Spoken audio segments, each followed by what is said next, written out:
العالمين والصلاة والسلام على المبعوث رحمة للعالمين نبينا محمد وعلى آله وصحبه أجمعين أما بعد السلام عليكم ورحمة الله وبركاته. Social media and instant messaging has become part of our lives. So you have WhatsApp and then there are other instant messaging platforms like Telegram and others have their own. And then you have the social media platforms like X, Twitter, that's the old name, Instagram, TikTok, YouTube, Facebook. So some are on all, some are on some. Even if you're not on social media, Instagram or WhatsApp, we are all on WhatsApp.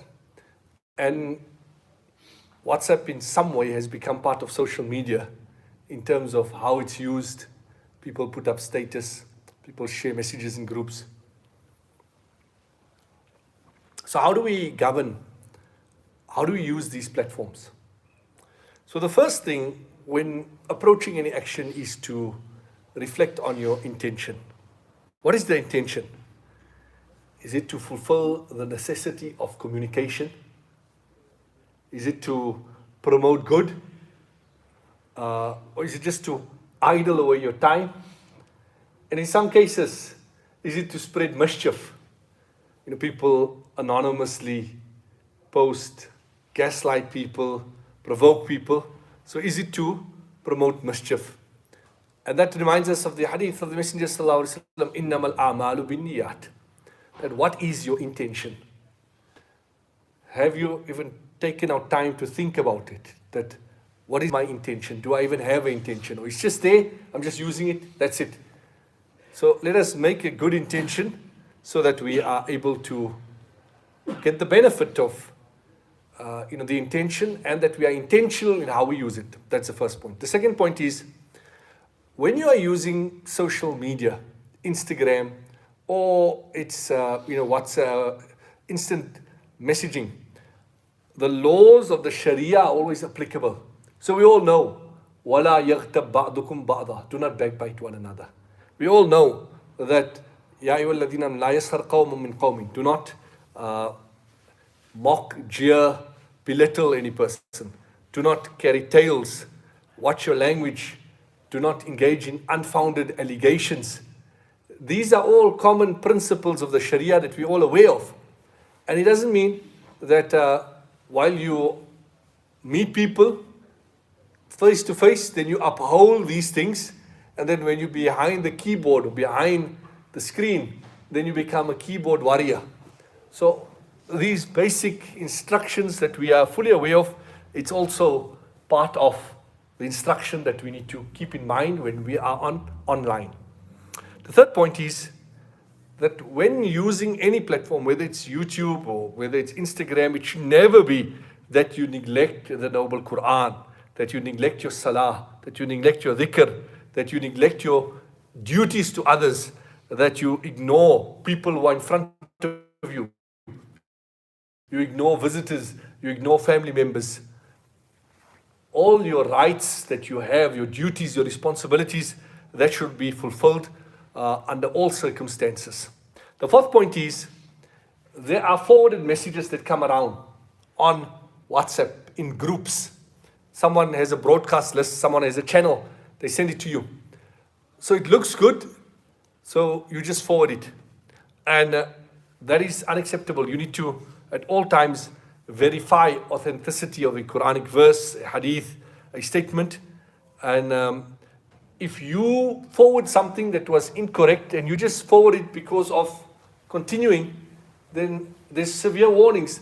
Nabi Sallallahu Alaihi Wasallam said, "Man kadhaba alayya muta'ammidan falyatabawwaq maq'adahu fin nar." That whoever intentionally belies a statement against me, then he should prepare his abode in Jahannam. So it's a serious matter. The worst lies against Allah. So one should at all times be mindful of the authenticity of what you are forwarding. The next point is that it's okay to disagree with someone, but do it respectfully. That sometimes, when we interact online, we forget the basic etiquettes. Nabi Sallallahu Alaihi Wasallam said, "Man lam yarham saghirana, yuwakkir kabirana, falaysa minna." That whoever does not show mercy to the younger ones and respect to the elder ones, that is not from amongst us. Nabi Sallallahu Alaihi Wasallam said, it is inna min ijlalillahi ta'ala, that it is part of the grandeur of Allah, ikramu di shaybatil muslim, to honor someone who has grey hair in their beard, who is, elder, who is of age. So always maintain respect. When you are discussing with someone, just say you're having an interaction with someone, then hear the other person out, before responding, before rebutting. And always remember that while you can interact on WhatsApp and you can phone, it's always better to visit a person, in person. When someone is sick, give them a call, send them a WhatsApp message if you cannot reach the person. But greater than that is to visit the person physically go and visit the person.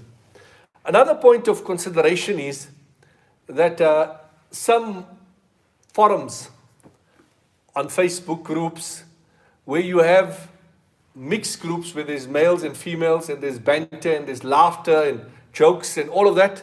So the laws of hijab are part of the Sharia, and that Islam has protected us by saying, وَلَا تَقْرَبُوا الزِّنَا, do not go close to it.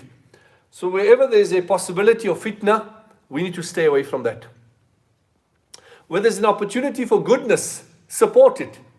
Sometimes you have an online survey being shared or a vote to say that if you support this, lend your signature, be part of this initiative. So those are opportunities where you can support and use social media. Then in terms of pictures,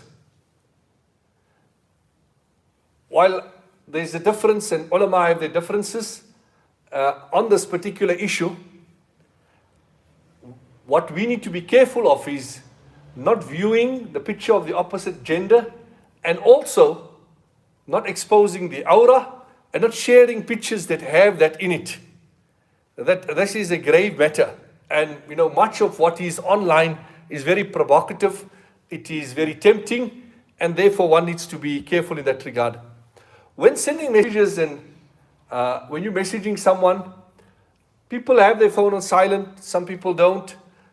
The timing of your message is also important. When will you share the message, at what time? Is it an appropriate time? If there's a mate in a family and everyone's saying Inna Lillahi, and after that you pushed in the group a joke. So your timing is out. It's insensitive. You need to look at what is the mood, what is the appropriate time, not sending messages in the early hours of the morning or in the late hours of the evening. When sharing a link, sometimes we just share a link with someone and there's music in it. And that person opens it up. They're sitting in the masjid, they open it up, and then the music is blaring. So you need to be careful that what you're sharing, if there is music, then you say beforehand, music in the video, mute, and look at the subtitles, so that you do not be burdened by being the one who continues or perpetuates something that is wrong. When you also share something, some people share things without knowing what it contains correctly. And this happened to someone, where the person shared, it wasn't a Muslim person, but it was racial abuse. And they shared it, and they got in big trouble, and they lost their job because of that. So one needs to think about that. Don't just share for the sake. There's no race to be the first to share something. There's no award for always being the first. People think there's some sort of a prize for that. When you're sharing, look at those things which are beneficial. Ad-dalu al khair kafa'ilihi. That the one who directs others towards goodness, then they will attain a similar reward. In terms of posting your own life online, so people are looking at WhatsApp status, you posting your food. It was really sad this year when I seen, some people went for Hajj, And there was a chef that was taken with one of the travel groups, a renowned chef who's very famous, who's famous on Instagram. And every day, these people, during this last Hajj, were posting their desserts every day after their meals online, which coffee shops they were in and around the Haram. And even you've gone on holiday, you're sitting out in Willows or in Cape Town, or you're sitting out in Summerstrand, wherever you are. There's someone at home, there's someone who doesn't have that opportunity. You're busy playing paddle, you post a picture. There's others who are not able to do that. What does that do to the person? There's naturally a resentment in the heart. When Nabi Yaqub ﷺ was sending his sons to fetch the grain, to fetch the provision, then he said, Ya bunay, la tadkhulu min babi wahid, wabdkhulu min abwabi mutafarriqah. That do not enter from one door. Enter all from different doors. Imagine 10 young, beautiful, handsome men all walking through one door at one time. It would create a stir. People would look, people would be overawed. So he said, do not do that. Rather enter from the different doors so that you don't create an attraction. So we shouldn't be drawing attention to ourselves because of the fact that it creates the negative effect of the evil eye. And the effect of the eye is a reality. That when someone looks at something with an evil eye, it has a negative effect on that which is being looked at. And even during the time of the Sahaba radiallahu anhum, one man was taking a shower. He was taking a ghusl. And he took off his upper garment. And someone was passing by was amazed at the physique. And he commented about it. And the Prophet ﷺ said, do not be the one who's destroying your brother. So one needs to be careful in that regard.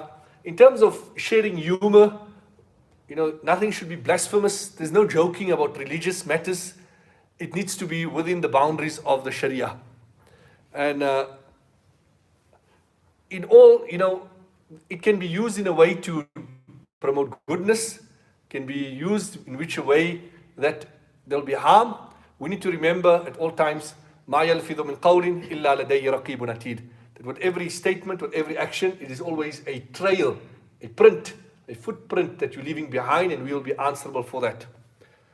So when I performed Hajj in 2014, and that time, the selfie was just something new still. I mean, it's become part of people's lives.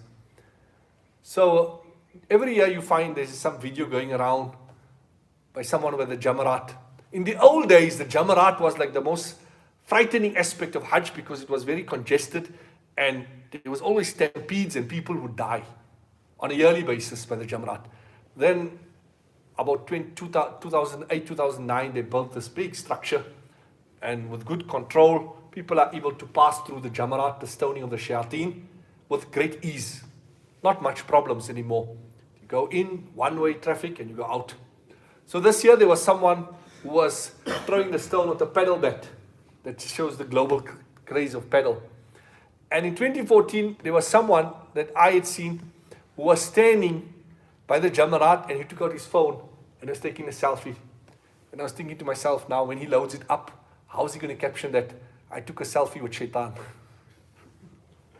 So that's just on the lighter note. But the point is that sometimes our ibadat and our actions are spoilt because of wanting to capture it. That if you constantly focusing on wanting to capture every moment while you're gone for Hajj, while you're going for, at the Rawdah, you tell the person, put the camera on, now you're making dua. Is that really dua? So that is how things get spoiled. May Allah Rabbul Izzah save us from the harms of social media and instant messaging, and grant us the ability to use it in a responsible manner, in a manner that will be beneficial for us and that will count on in our scales on the day of Qiyamah. Let us engage in dhikr for a few moments. The greatest of dhikr is La ilaha illallah. In the hadith it comes, Afdalu dhikri. Allahumma salli ala Sayyidina Muhammad wa barik wa sallim. Afdalu dhikri